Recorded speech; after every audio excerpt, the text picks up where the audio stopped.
You could start by introducing yourself. Hi, my name's Alan Watson, aka Kilowatts, and I'm a locker from New York City. And what got you into locking? Well, locking was always just kind of in the background. I was in a lot of dance teams when I was in college, going through, the whole, college dance team thing. I went to NYU, and I learned, a lot of locking routines there, and then I just kind of kept on going with it. I was mainly a popper, actually. When I first got into it, I really thought that was really what suited my dancing the best. But it was really, something that I still love to do. And then once I got into it a little bit more, I started realizing that I was better suited for locking. And then once I continued on with that, I started entering more competitions. And even though I didn't do so well, I started realizing that I have much more potential. My personality, everything goes towards locking. And that's really, what kind of got me there. So for the past, year and a half, I've been actually just doing I gave up everything else. And it's only this now, and this is my only dance right now. So it's been the focus. It's been giving me the drive to be here today. And with all the different things you could have got into, growing up, going to school and everything, what drew you to the street dance culture in general? Well, I was always really into music, really into dancing. That was just kind of, something that I kind of gravitated to naturally. I actually started in karate and martial arts, so it was more, I had the body discipline, I had all of that, and I really, I latched onto it really well. Once I hit high school, there was, a lot of opportunities to dance, but most of them were through theater. So I was actually really involved in theater and show choir and glee club and all that stuff.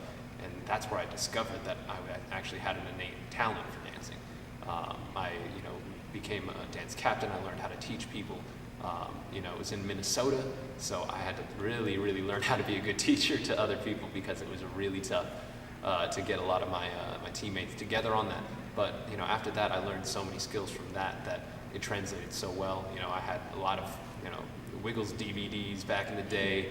A lot of MTV. That's really all I had in Minnesota. But I had the drive, the will to practice. So that was really what it came down to. How do you maintain a balance between practicing, competing, and a regular job?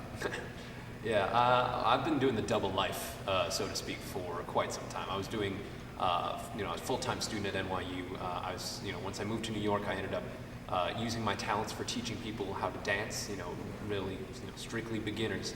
And, I could really help them and improve. So I've been able to be a student, teach dance, be on these dance teams, and then it just continued on. Once I graduated, I had a job. I had a crew that I was working with that, I traveled so much and I lost a lot of sleep, but it all comes down to hard work. And that's really, I can't say anything else. You have so much innate talent, and some people have it better than others, but it's the hard work and, the sacrifice, the determination.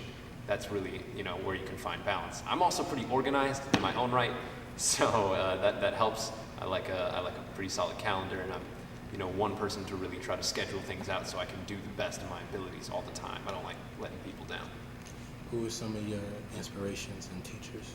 Well, my first inspiration was somebody who helped me kind of get into the double lifestyle. Who was one of my choreographers when I was growing up in New York City as a budding dancer. And that's Pavan Tamaya. He is a dance studio owner in New York City, dance teacher. And he kind of took me under his wing when I came to New York. He recognized that I had some talents here and there, and I was a dependable person. And ever since then, I've been able to, have a lot of great opportunities at PMT Dance Studio. I've been able to teach there for about 6 years now.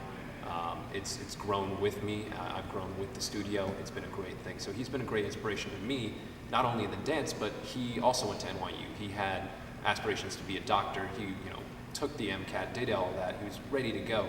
But, when it came down to it, he had a passion and he had hard work and he put it together. And he's one of the hardest working people I know. And I, owe a lot to him, and he's just, been a great mentor. The other obvious one is, my locking mentor, which is Shockalock. He saw something in me a year and a half ago, that was something that, wasn't apparent. It wasn't apparent to everybody that I might be a good locker, that I might be one of the better lockers, and that with hard work, I'd be able to, get to the finals. I'd be able to, do well. I mean, I've been working very hard under him, and he's given me a lot of life lessons, and they've all been, leading me in the right direction. You told me earlier that you're a marketer. How do you feel that your knowledge as a marketer plays a role in helping you advance your dance career? Well, with dance in general, especially if you have your own business, you're teaching students, you have to market yourself at all times. I mean, you are a business, you are a personality. So if you aren't, a lot of people feel really awkward when they're talking about, promoting themselves. It feels weird. But, ultimately, marketing, you want to try to get, what you do, what you offer, the best thing that you have, and get it to the people who want that. With locking in particular, the marketing aspect of being different, being, something that people remember, being something that people enjoy, they kind of get to know, they like it more. I mean, the charisma is, so much a part of this dance. And, if you don't have the ability to market yourself, to be memorable and, gain, a smile here and there, because I love just making people, smile and entertain them, that's really where I can take some great skills in marketing and put it into dance. And it's been, beneficial my whole life. And what do you feel that is missing from the dance game that you are now currently doing to help add? Well, I mean, something that I think is missing is, I see a lot of people teaching like great workshops and great master classes and so forth.